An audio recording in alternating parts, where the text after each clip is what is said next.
All right, it is good to have you here. Thanks so much. Thursday, December 28th. Getting closer and closer to New Year's Eve, are we not? Be ready to raise a toast on what is really an amateur hour out there.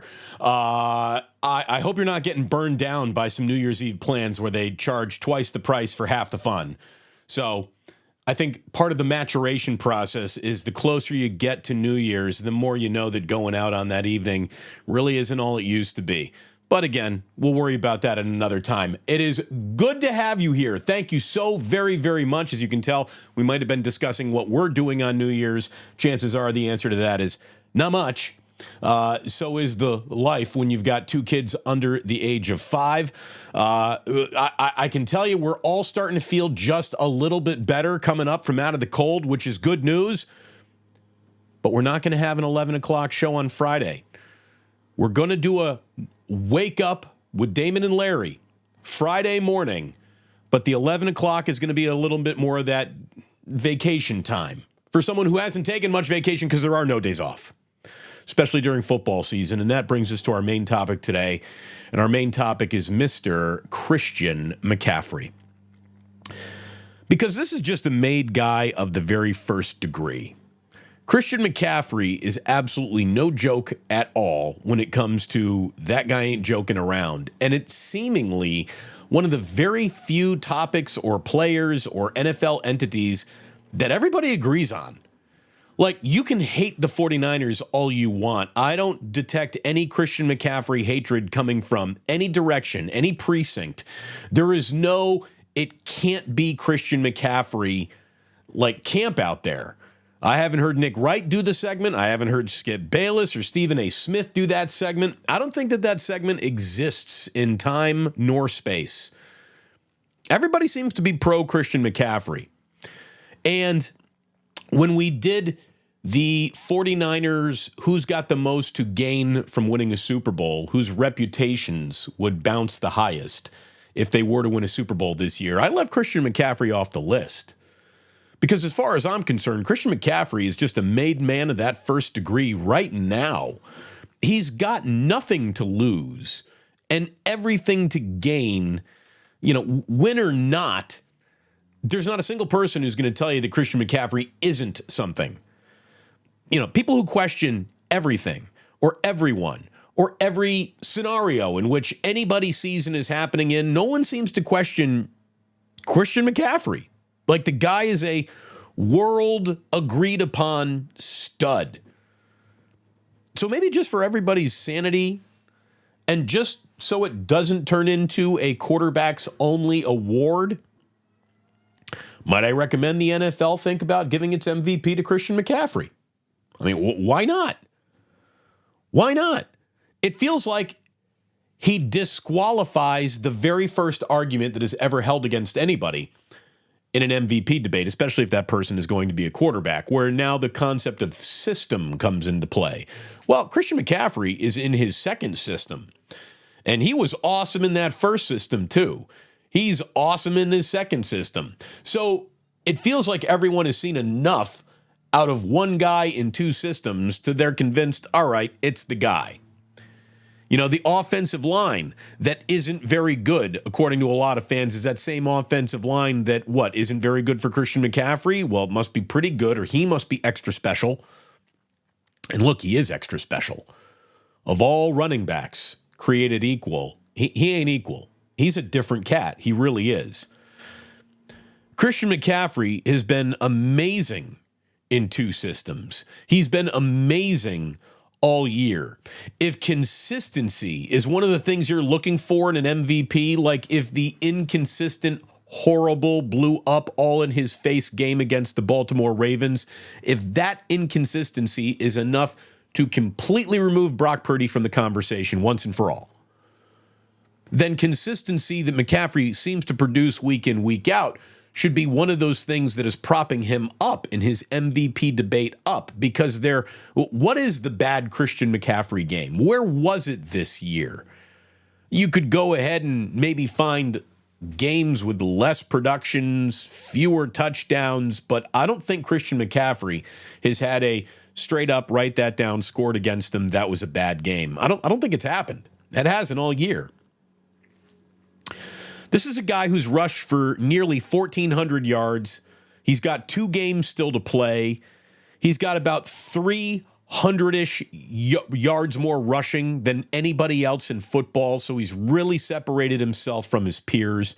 He leads the NFL with 78 first downs as a ball carrier. That, to me, is a very significant number. He's second in yards per carry. His 517 receiving yards with 7 or more touchdowns is giving him one of those really gaudy, how many touchdowns did you score seasons. He's got 21 total. The 21 total touchdowns is tied for the lead in touchdowns this season with Raheem Mostert. Why isn't Raheem Mostert getting MVP consideration? Oh, because Tua is a quarterback and he is, I don't know if he's in the conversation, but you do hear Tua's name every now and then. Tyreek Hill a week or two ago became if you're giving it to a guy with the best season, this guy's having one of the best seasons any wide receiver has ever had, maybe he should be in the conversation, but he's not going to be in the conversation when it's all said and done. Maybe Raheem Mostert's getting screwed here a little bit. Isn't that something, man? 49ers had Raheem Mostert. And that guy's leading the NFL in rushing touchdowns, along with Christian McCaffrey, who is tied for the most total touchdowns with Raheem Mostert. Raheem even has more rushing touchdowns than McCaffrey does. So it feels like, just for the sanity of all of us, it'd be nice if we could wrap this thing up. But the truth is there's 2 more games to play. A lot of football can happen in 2 more games. And in, very close races, how you break the tape at the end will determine whether or not you're winning the race or not. So we'll see, right? We'll see if Christian McCaffrey, with a couple of massive games in the end of the year, can't actually become the NFL's MVP. It feels like Lamar Jackson is the clubhouse leader right now. Who is in the clubhouse? Feels like Brock Purdy got thrown out of the clubhouse. So who else is in the clubhouse? There can't be anyone new here, right? Wrong. We got ourselves a new let's talk about this guy late in the year. The MVP debate should, if not be over, should definitely not be including new names. But apparently for Matthew Stafford, he has entered this debate here in week 17. The Rams, they haven't died yet. And because they haven't died yet, and Stafford's having a good year, but any way you want to measure it, he's having a really good year, an MVP year, not really, but okay, the Rams aren't dead. And so everyone is looking around the room saying, well, what else can we find? What else can we prop up? And what else meets the media's preferred standards of an MVP? Again, that system has become a dirty word. Well, guess what? Matthew Stafford has shook that system label off of him. He's got an unbelievable amount of talent. He was a very highly drafted player, and he's been on 2 teams. One team system was so bad it held him down. The other team system held him right enough to where he won a Lombardi trophy. So you can't put that system on him. And then everyone sorts of, to get Matthew Stafford into this conversation, people have forgotten some of the things they're scoring against Brock Purdy. Well, Brock Purdy's got all that talent around him, so it can't be Brock Purdy. Well, look at the talent that's around Matthew Stafford. I mean, did anyone remember the name Cooper Kupp? You should. You should probably remember that name. Anybody remember the name Puka Nacua? Well, it might be a new name this year, but that guy's having one of the greatest rookie seasons in NFL history. Tutu Atwell's a really good player. Kyron Williams is having a hell of a season as a running back for the Rams. So even though having talent around you is scored against some guys, for whatever reason, it's not getting scored against Matthew Stafford. Because, again, the Rams weren't supposed to be very good this year, and now the Rams are in a situation where they might have a good year when it's all said and done. So now he must be the guy doing all of that. Let's completely forget that he's got a state-of-the-art, no dust on him head coach, which again is scored against Brock Purdy when it's convenient for him. When it's convenient to score, your head coach is really good at what he does. Against Brock Purdy, it's scored all the time. It never happens for Patrick Mahomes, and it apparently isn't going to happen for Matthew Stafford. Okay. Again, we move goalposts. So let's just look at raw data. Matthew Stafford, 3,600 yards, 23 touchdowns, 9 interceptions. Look, if you're going to accept those as the numbers that the MVP has, because they're really not MVP numbers, but what Matthew Stafford gives is that false sense of security about an MVP situation, right? That's why he is being put into this debate late in the game. Well, if you like 3,600 yards, 23 touchdowns, 9 interceptions, what do you think of 3,600 yards, 20 touchdowns, 5 interceptions? 4 fewer interceptions, only 3 fewer touchdowns. That's very comparable. Well, that's C.J. Stroud. How come C.J. Stroud isn't in this conversation? Well, he's not in this conversation because he's a rookie, and there's already a rookie award waiting for him called Rookie of the Year, and he can't enter the MVP debate, although I think you could make the argument that the Houston Texans would be among the more dead-on-arrival football teams without him. You know, you really want to get into the numbers-ish that Matthew Stafford has. Look at C.J. Stroud, see that he's got less around him everywhere you look. Why isn't he the MVP? Oh, another reason is no one gives a shit about the Houston Texans. You know, you talk about the Houston Texans as the next topic on your show, and you tease that before the commercial break. There might not be people coming back after the commercial break. How about 3,900 yards, 30 touchdowns, and 7 interceptions? Again, Stafford is at 36, 23, and 9. How about 39, 30, and 7? Like more yards, more touchdowns, fewer interceptions. That's better than Matthew Stafford in every conceivable way. Well, those are Dak Prescott's numbers. How could you say that Matthew Stafford is more worthy of the MVP than Dak Prescott? Well, now you're what? Scoring the Dallas Cowboys against him? I don't know. Like CeeDee Lamb is good enough to where he can't win it now. I don't hear that Dak is surrounded by all this talent argument as much, but Dak is putting up some really big numbers. All due respect to them, they're better than Matthew. Why isn't it Dak? How about this? 4,050 yards, 29 touchdowns, 11 interceptions. So you get more yardage, more touchdowns, and only 2 more picks.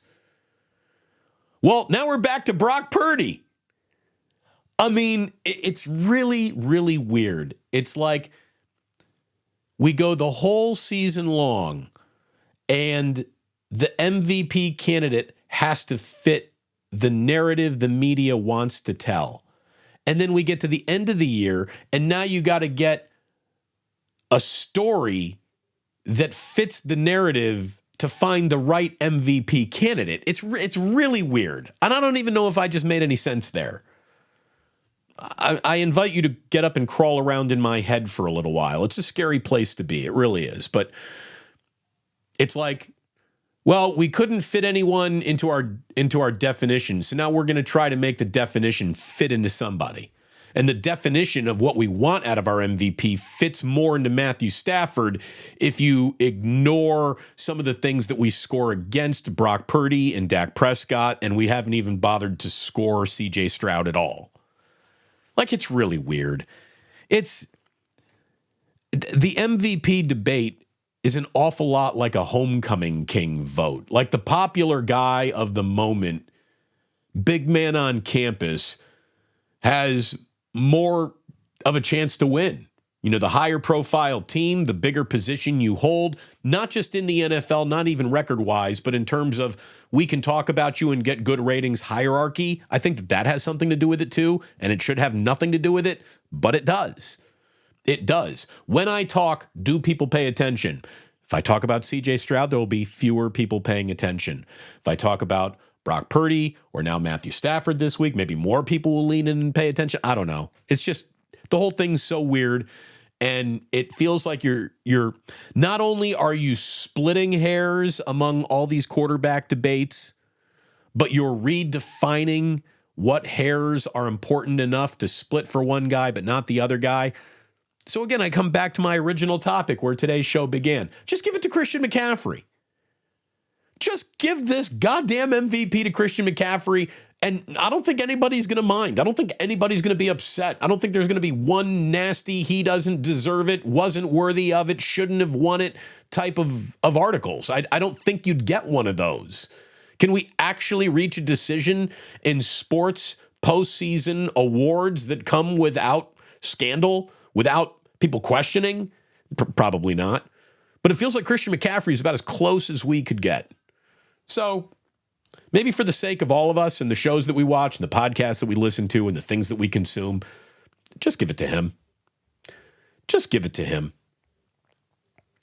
Oh, by the way, the thing about Matthew Stafford not being on a very good team, Kyron Williams, Rams running back, he leads the NFL in rushing yards per game. Cooper Kupp is an absolute beast. Puka Nacua is having one of the great rookie seasons in NFL history. And again, Sean McVay was such a well-regarded coach that if you shook his hand 2 years ago, you got a head coaching job. Now, when you talk about Brock Purdy, well, Christian McCaffrey's too good, and his talent around him's too good, and he's got two really good wide receivers, he's got that defense, he's got the head coach, so it can't be him. That's a system. Apparently the system doesn't apply to Stafford. How about that? Isn't that weird? Isn't that weird? I'll tell you what's not weird. What's not weird is a good idea, like where should we go to lunch? And where you should go to lunch today is with my man Ike. Ike has the best sandwiches you are going to put into your mouth. You'd know that in 2023. The same will be true in 2024. As you're getting ready for a new year, why not try a new sandwich? I always go back to like my old staples. I'm going to eat my way more through the menu in 2024. I think that is the resolution that I will have. More variety in my Ike's orders. I suggest you try it. Download that Ike's Reward app. You will start eating your way towards free sandwiches. It's a good way to find the Ike's closest to you. It's a good way to find out if that isn't a delivery distance for you. Download that Ike's Reward app. You'll be very happy that you did. Because it is the holidays week, we're just blowing it out and giving love to all of our sponsors. Want to give an awful lot of love to Dr. Paul Hughes of Hughes Orthopedics. Man, I am down on the floor playing with my boys. My knee isn't barking at me anymore because I got cellular replacement therapy instead of surgery, and I got it from Dr. Paul Hughes down in San Mateo. And if you're interested in such a thing, go to orthopedicsurgeries.com if you'd like to avoid an orthopedic surgery. Google Dr. Paul Hughes. You're going to find out this man is at the edge of new medicine that can prevent the incredibly invasive procedure that is hip replacement, joint replacement, knee replacement, partial knee replacement, shoulder replacement. He can fix you, folks. He can fix you. I'd like to fix you up with a great cheeseburger. Oh, man, my boys at Uncle Boys get it done. Absolutely get it done. They sponsor every Friday's Good for Ball, Bad for Ball segment. We're not going to be doing an 11 o'clock show Friday. So I just want to get Uncle Boys in here right now. We love Uncle Boys an awful lot. Our signed up to be Friday segment sponsor keeps creeping back into the show because we just got so much love for those who love us back. And thank you for loving us back. I feel like among the sponsors we should mention is just read off a list of the initiated. Or the initiated. There's so many of you. I see Skills Report, San Bruno Mike, True Blue Forever, Chef A. My goodness, look at all of you. Just an awful lot of people have signed up to help support the channel. Big Mac 8675. Lots of members and initiated in the chat here today, and I thank you all so very, very much. Memberships are available. If you'd like to support the channel, it would mean an awful lot. Also, what would mean an awful lot is just hit subscribe. If you're new here, hit that subscribe button, hit that like button. You'll be happy that you did. Or maybe you won't be happy that you did, but I'll be happy that you did it. And, thank you very much. We're going to talk about some ratings and some hijacking in just a second. But there's one show I'm happy I don't have to go up against, and that would be Mystery Science Theater 3000. Apparently, True Blue Forever stumbled upon a Mystery Science Theater 3000 marathon on YouTube. Work productivity has been nil so far today. He's True Blue Forever's already saying he's on his third bad movie of the morning, thanks to Mystery Science Theater 3000. When that came out, I thought it was so clever. I really did. I loved Mystery Science Theater when it came out. A lot of people are stuck in between that. I'm still kind of on vacation, but I got to wrap up my end of year. So, we got sympathy for that. Stacy Leo, good morning. She is listening to, this started with AJ Cruz saying that he was spinning Songs of the Keys of Life, one of the best Stevie Wonder albums there is. AJ Cruz, great taste in music. And then, of course, Stacy Leo is saying Sir Duke, her first 45 that she bought as a teen. There you go. Look it up, kids. 45 used to be tiny, cute records that would have one song on them. You got to look it up. But Sir Duke is a great song. Wood blocks sound happy, don't they? Those wood blocks that he clicks on Sir Duke, they just sound so happy. I love that song. We got Lo Profesora, again, stuck between wanting to clean off the desk, have a day off, a lot of papers. She's working hard. Buenos dias, Lo Profesora. And Gina, she's saying, this is my normal day off. Most days I listen to the podcast at the end of my work days. Gina, I'm glad you're here. Live and alive with us right now. Thank you so very, very much. It's good to have you. Good to have all of you. Christian McCaffrey, if you hate on Christian McCaffrey, you just don't know football or really anything. And look, that's the thing. It feels like in a world of everyone is hating on someone somehow, some way, in any way possible, there's no Christian McCaffrey hatred out there. So just give him the MVP and we can all live in harmony for a change. Ahmad Z, CMC, is going to lead the Niners to the Super Bowl. We'll see. We'll see. True Blue Forever. Why does Damon make me feel like drinking? Don't put that on me. Don't you put that evil on me, True Blue Forever. That's a you issue, not a me issue. But thank you. It's because you're so comfortable. It's because you're just so safe and secure. Speaking of safe, I hope Smiley Dan's having a great day today. Just an awesome, awesome group that we have here. I hope many of you plan on a Friday morning wake up with Damon Bruce and Larry Krueger as we're going to get you ready for 49ers and Commanders. Commanders going with Jacoby Brissett against the 49ers. The Broncos, by the way, benching Russell Wilson the rest of the way. Who wants Russell Wilson? Apparently, you can have him on your team if you're willing to make a trade that is just going to skin the Broncos alive when it's all said and done. By the way, there is another little quarterbacking bit of news out this morning. Apparently, the Vikings are out of love with Nick Mullins and are going to start rookie Jaron Hall from BYU against the Packers on Sunday night. This is a primetime rivalry game with playoff implications, and they're going with a rookie quarterback. Skol to that. Good luck, Vikings. The NFL.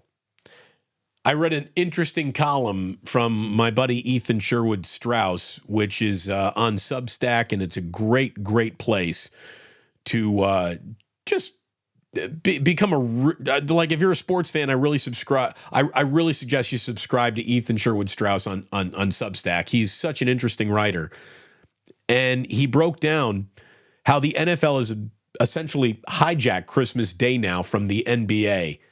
Looking at the ratings are out for this year. The average NBA Christmas Day game drew an average of 2.88 million viewers, which is pretty good. Not compared to what it used to be, but they were up against football. And the average audience for any Christmas Day NBA or NFL game was 28.5 million. I mean, you're basically getting 10x'd, 10 times the audience for a football game over a basketball game on Christmas Day. Last year, the NFL, writes Ethan, flooded the zone with 3 Sunday Christmas games for the first time ever, and they roughly 5x'd the NBA's viewership. And then this year, they 10x it. So the question is, what is going to happen next year? Well, the schedule is not as easy to fit into the NFL's schedule because Christmas 2024 is on a Wednesday. Are we going to have 3 Wednesday NFL games? The thing that I guess is, the NFL is always looking to put its games where people will watch them and find them. But you can put those games anywhere and we'll watch and find them.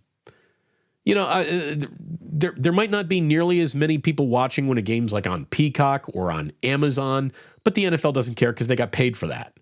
So those aren't ratings numbers that they care about. The NFL, if you can say you'll make more money with fewer people watching, they'll take the more money, fewer people watching bargain every single time. Are they seriously going to put 3 games on Christmas Day? On a Wednesday? Have we ever had a Wednesday NFL game? I don't even know. I don't think so. But that could happen in 2024. By the way, if you'd like to know how just of a different media world, a different interest world we live in, just 8 years ago, Christmas 2015, 11.17 million people tuned in to watch Steph Curry's Warriors playing LeBron James's Cavaliers. Now, they were in the middle of their, going at each other in all those NBA finals in a row. So that's just not, it's Steph and LeBron. It's Steph and LeBron at the peak of their powers, at the peak of their rivalry. But wow, 11.17 million watching an NBA Christmas Day game, and now you're down to 2.88. There's a lot of talk about why has Mark Cuban decided to sell his controlling interest in the Dallas Mavericks. Like the Mavericks, even though they just got sold to Shelley Adelson's son-in-law or whatever it is, Sheldon Adelson. Basically, Mr. Las Vegas, who got the Raiders to come to Las Vegas. Are the Mavericks going to move to Las Vegas? No, I don't think so. They do a lot of business down in Dallas. They're a big deal down in Dallas. The question is Mark Cuban is always ahead of trends. Is the NBA's bubble about to burst? Is Mark Cuban onto a trend that is coming to basketball where all of a sudden it's not going to be this, values of every franchise just continue to rise to infinity and beyond? Did he get out because the time to get out is the day before everybody else realizes it might be time to get out? So that's a little interesting sort of sports business thing to keep an eye on. Again, I love basketball. I don't see basketball for its lack of audience. I watch basketball because I love basketball. I watch basketball because I'm a basketball junkie. Mark Cuban is a basketball junkie. He went to Indiana University. He started his entire broadcast.com empire so he could broadcast over the internet IU games. And Don Fisher, who's been doing IU play-by-play for a million years. Like, Mark Cuban loves basketball. Mark Cuban loves attention. I think he's also always loved the attention that the NBA has brought to him. For him to say, I'm out, I'm good. Even though we got Luka and Kyrie, and this is a kind of an interesting team now, like I'm walking away now. It's got some people going, Is the rainbow about to end? And maybe the pot of gold at the end of the rainbow isn't as big as it used to be. So that's an interesting NBA story. Interesting NBA stretch of games coming up for the Golden State Warriors. Miami Heat culture in town at Chase Center at 7 p.m. The Warriors are 15-15 on the year. That is an uninspired 15-15. But I got to tell you, I really think that the Warriors are going to be heard from before it's all said and done. And it's taken an inordinate amount of time to figure out what they got by a coach who seems to be starting to come around to resisting He's no longer going to resist what they might be in the names of holding on to what they used to be. Like, it feels like Steve Kerr has gotten the message and the data points that, hey, more Pajemski, more Trace Jackson Davis, less Looney, less Wiggins. This could all be good. Jonathan Kuminga's getting starts. Tim Kawakami had a really interesting article about how can Kuminga and Wiggins coexist on the court together. They haven't been a good pair together. And I'm not going to share all of his article with you. It gets very number heavy, but, defensive possessions per 100 possessions, Kuminga and Moody are one of the worst duos in the NBA, which really doesn't make sense because they're both incredibly athletic, long wing players that are built to guard and defend and score against other teams, very athletic, long wing players. There's no reason why the two of those guys shouldn't fit together. They just haven't. So coach them up, Steve. That's what you need to do. It's a 7-game homestand for the Warriors, and they go out on a little bit of a road trip, and then they come back for another big stretch of home games. This is the time of the year where the Warriors better get their feet underneath them, or else they're going to be slipping throughout the entire year. Now, Clay has used a 30-game tune-up, and he started to play some decent basketball, but the thing is that Klay Thompson needs to drop about 20, 25 good games in a row here, and he needs to do a lot more than that if he plans on being brought back as a Golden State Warrior at the end of this season. But we need more Pajemski, more Trace Jackson Davis, more Moses Moody, less Looney. And, when Draymond Green is coming back, I think he should have to sort of reestablish himself and re-earn those minutes. I don't think he should just be thrown right back in any starting lineup. I don't. I really don't. I think that he should have to earn back his reputation on this team, and that might get a really good version of Draymond. And I think the most frustrating thing about the constant Draymond headache that has been ever present this year is that in the games where he wasn't getting suspended or thrown out of, he was playing really good basketball. So he comes back, they should get better. Kerr seems to be glomming onto the fact that his bench unit might be at times better than his starters. That seems to be coming into focus for him. And as players return, as that focus comes into more clarity, the Warriors, look, I'm telling you right now, the Warriors have a shot at salvaging this. They really do. They played a pretty toothy schedule to this point, but the West just continues to cannibalize itself.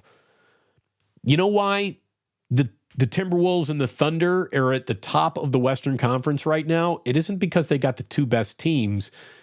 It's because they got two young teams that have taken it upon themselves to use the early part of the NBA season to play super duper hard. And, they're trying to establish who they are. But there's no way that those two teams are the cream of the crop of the Western Conference. You got a Suns team that a lot of people looked at how that Suns team was put together and they thought, all right, I'm going to put a little, futures bet they could be NBA champions on them. Guess who's also 15-15 this year? It's the Phoenix Suns. The Phoenix Suns and the Golden State Warriors have the exact same record. That's just kind of how weird of a year it's been in the NBA in the Western Conference. Kevin Durant's honeymoon in Phoenix, by the way, it's over. That is over. He is already kind of dauber downing and not feeling good about the team that he's on. And there was a little, he is going at Woj and deleting posts. And that's how it starts with Kevin. Kevin gets his rabbit ears and he doesn't like what he's hearing. And then he starts thinking, geez, maybe I need out of here. Don't tell me that ain't the truth, Kevin. We saw it happen in Golden State in a great situation. We saw it happen in Brooklyn in a terrible situation that you created for yourself. Now you've created another situation for yourself. It ain't quite going the way you thought it was. How's that going? I mean, he seriously can't demand another trade. But Kevin Durant's all pouty and unhappy, and you can feel it. You can see it. A 5, 6, 7 game winning streak can put you right back into the conversation in the NBA. The Kings are a 5 seed. They're only 5 games over 500. The Clippers, they've had a decent 10-game stretch. Now they're 5 games over 500, and they're the 4 seed. You tell me in a 5-game winning streak, the Warriors can go from you're number 10 to you're a 4 seed? Like, that could happen. Obviously, teams have to fall back, but there's still an awful lot of basketball left. And the Warriors are hopefully, I don't want to say saving their best for last, because that's just excusing away a lot of things here. But I don't think we've seen the best version of the Warriors. They're still figuring it out. But the time to figure it out is here. Here we go. One last note before we hop into Club Plus, see what you're all talking about. Aaron Gordon. Excuse me. Aaron Gordon of the Denver Nuggets is going to be missing an undisclosed amount of games going forward because a dog tried to eat him. Saw this story on Bro Bible. Dog didn't try to eat his homework. Dog tried to eat him. The Nuggets announced that Gordon will miss time after being attacked by a dog. Gordon was reportedly bitten and suffered cuts to his face and his hand. So those are obviously defensive wounds. The Nuggets say Aaron Gordon suffered lacerations to his face and hand resulting from a dog bite on Christmas.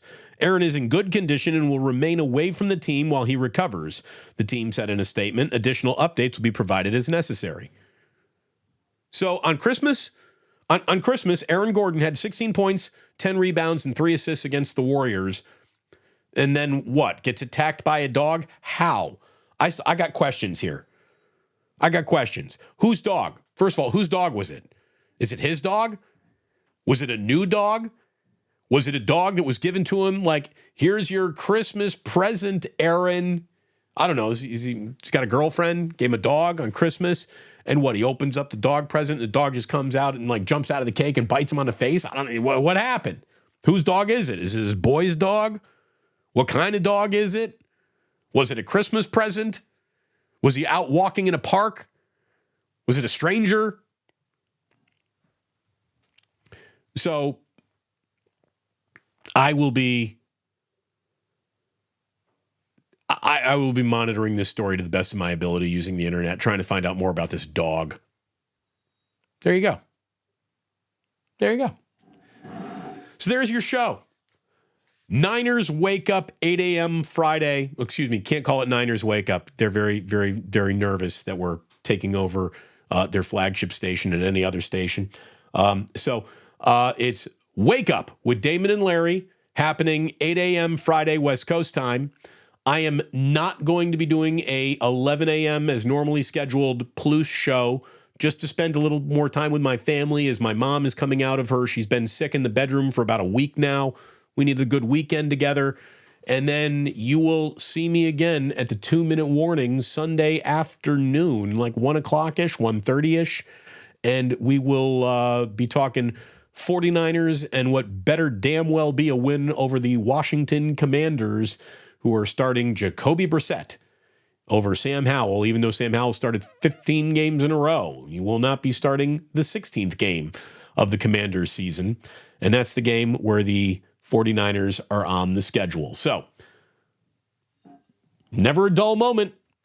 Never a dull moment. Unless you're listening to Sports Talk Radio, then you get lots of dull moments. But that's why you're here on YouTube. We've all figured it out together. Thank you for supporting what I'm doing over here. Thank you for being here, not just to kill a work day, but even on your days off. Means an awful lot. Thank you for listening to the podcast, most downloaded month in the podcast history. I thank you all. And please do remember that sports don't build character, they reveal it. And like that, he's gone.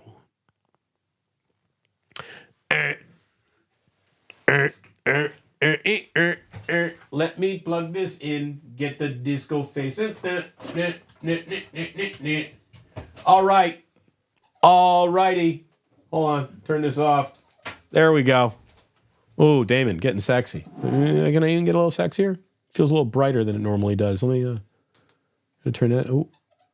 Oh. Ooh. Oh, look at that. This is old school Club Plus. This is before they had security walking around with flashlights seeing, hey, don't wear sneakers in here. You can wear sneakers in the club. It's cool. Turn that up just a little bit. There we go. I think that's about right. That's about right.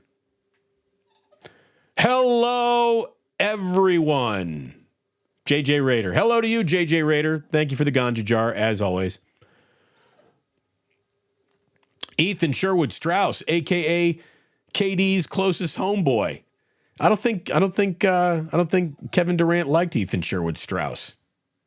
But I don't think Kevin Durant likes anybody, including his teammates, his coaches, no matter how often he changes them. I don't think Kevin Durant's comfortable in his own skin. There's a reason why he's never wanted to be, given full credit for his actual height.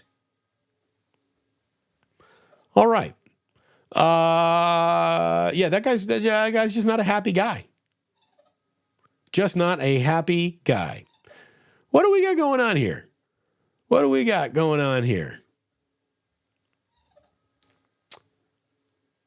The regular Ryan says, we had a Wednesday NFL game as COVID as a makeup during the season. I'll put an asterisk on that one, but okay, I'll take your word for it. I'm not going to bother looking that up. But a Wednesday NFL game, it just feels weird. It's weird. And what do we got here?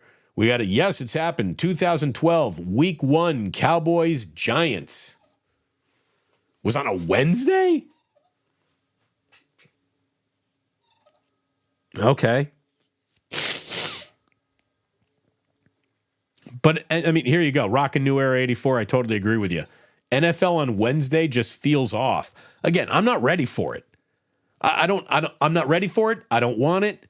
And one of the things that I like most about football is how it's contained to a certain amount of time. Like, I'll tell you how it used to work.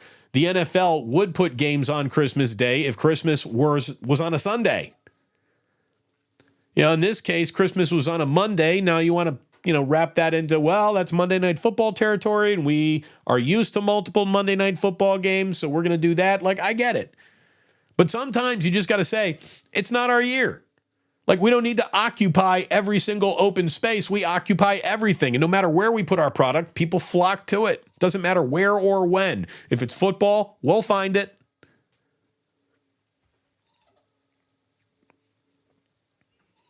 Mountain Cat says, I've never even watched Thursday night games unless it's a Niner game.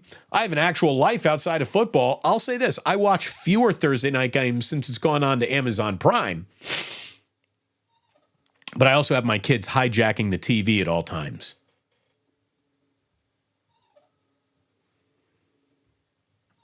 Smiley Dan, who, by the way, has marked himself as safe. That's very good. Thank you, Smiley. Al Michaels has called a game on every single day of the week. Give that man a contract. But Al Michaels won't be doing a playoff game this year. You see that? You're not going to be giving Al Michaels a chance to come on back and do a playoff game because there's no playoffs on Amazon Prime.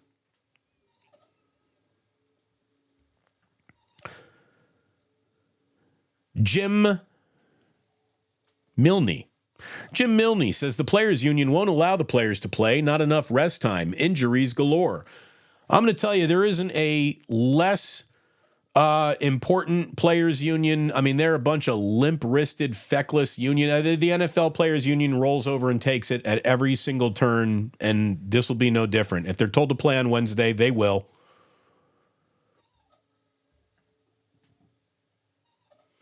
Ernesto Ron says, best show in town.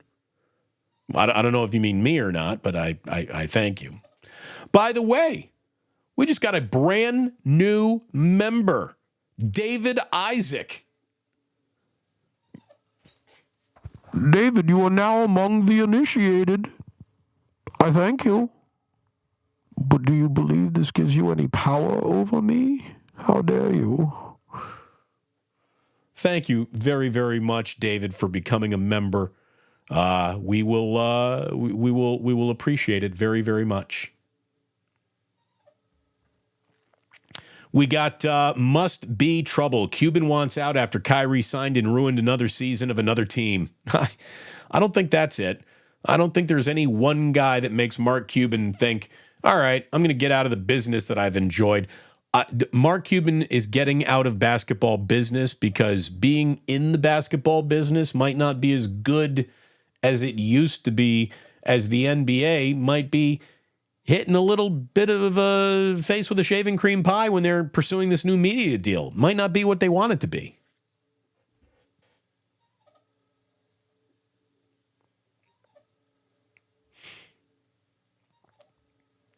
Mountain Cat says, I'd rather watch curling than basketball. I feel bad for you because there's not a lot of curling on TV. Another Warriors loss, writes Steve Cass. Well, here's the thing. They can't they just can't throw away games anymore. You know, the time for figuring it out is kind of over. It needs to be figured out now. You know, well, we're experimenting with some lineups and want to see how guys work together and all this stuff. Well, you've had 30 games. You've had 30 games now to mix and match and figure it all out. It needs to be figured out right now.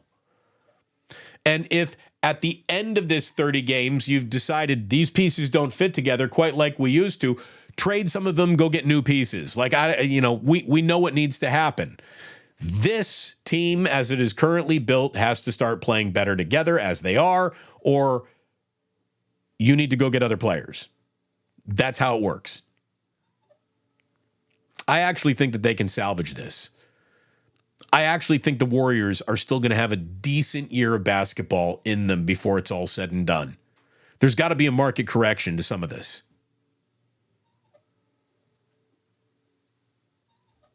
Gina, liking the young guys.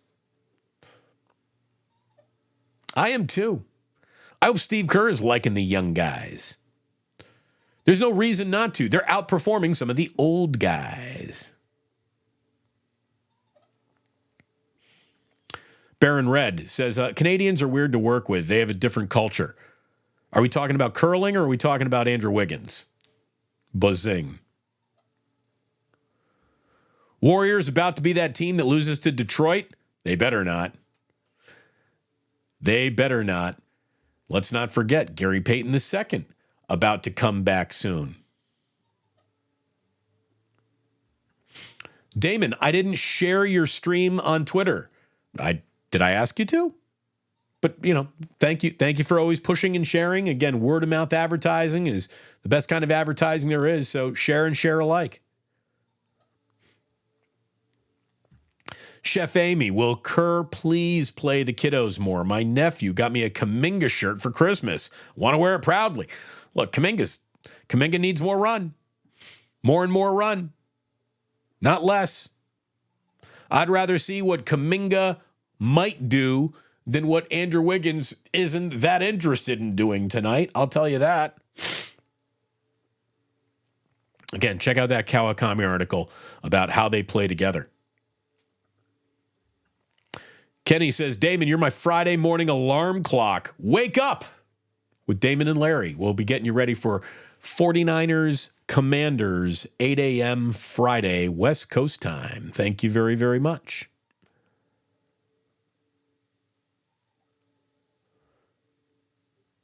What else we got?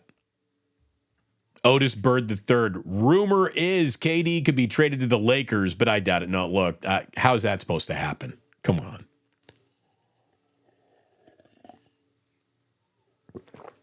Here's the thing about Kevin Durant. He's old. He's still incredibly effective, but, he is old and he is I don't think it's an exaggeration to call Kevin Durant the greatest skilled, best second banana ever. But he's nobody's first banana. I really hope when it's all said and done, when we look at their careers together and they're measured against each other, one of the things we get to say about Kevin Durant is he never won a thing without Steph Curry. If you really want to know the two biggest disasters in the entire run of the Golden State Warriors here, as they are built in this dynasty, It's Kevin Durant deciding to take his ball and go for the worst I've got a good idea of all time with the Brooklyn Nets. You didn't have a good idea. That was absurd, Kevin. Leaving the Warriors to go to the Brooklyn Nets. What are you, out of your fucking mind? You got everything you deserved. You really did. And drafting James Wiseman. Had Durant stuck around, they've won more titles. They did more than just beat Boston at the very end, okay? They have won more championships had Kevin Durant not gone anywhere. Had the plan been, yeah, I'm going to go to Golden State, I'm going to finish my career there, and we're going to win everything and make everybody hate us. We're going to turn into the Death Star. Like that was happening, that would have happened, that could have happened, and he punted on all of that. And then they draft James Wiseman, and James Wiseman isn't an NBA player. There's just no other way to look at it at this point. He's not an NBA player. He might be a basketball player of some professional ilk, but NBA ain't the level for him. He's going to be a very good Grecian center one day. You know, he'll be great. Well, I'd say they'd probably outwork him in Spain too. I don't know. But that guy doesn't love basketball. Those two choices, Kevin Durant leaving and James Wiseman, and I get why they fell for James Wiseman. I fell for James Wiseman too. I get it. You see a player who looks like that, makes other NBA players, big NBA players look small. That's kind of the body that he's got. Yeah, you take a shot at that. But boy, their shot did not go through. Those are devastating decisions. Again, would have crippled a lesser team. But KD is emo. He might be. He might be. By the way, why is my what's frozen here? Is this thing frozen?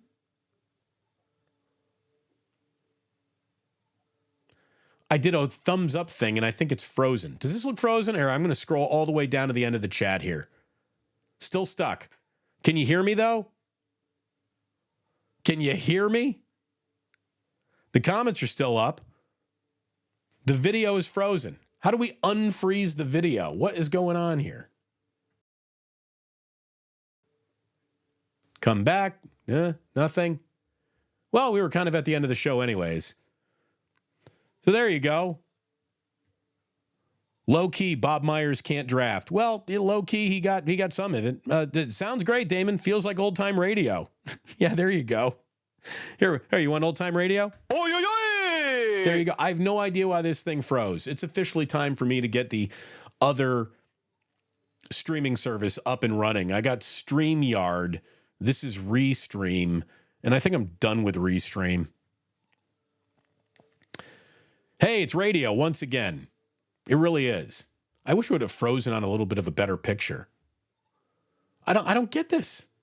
What the heck is going on? It should unfreeze by now.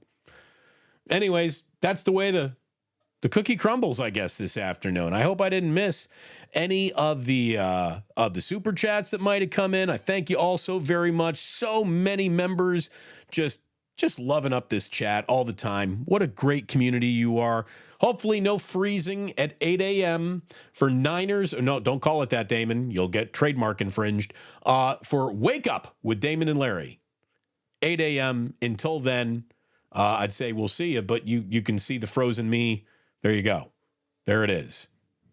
You don't have to go home, kids, but you can't stay here. Now, can I actually play if I play the outro video, will that even roll? Let's find out together, shall we?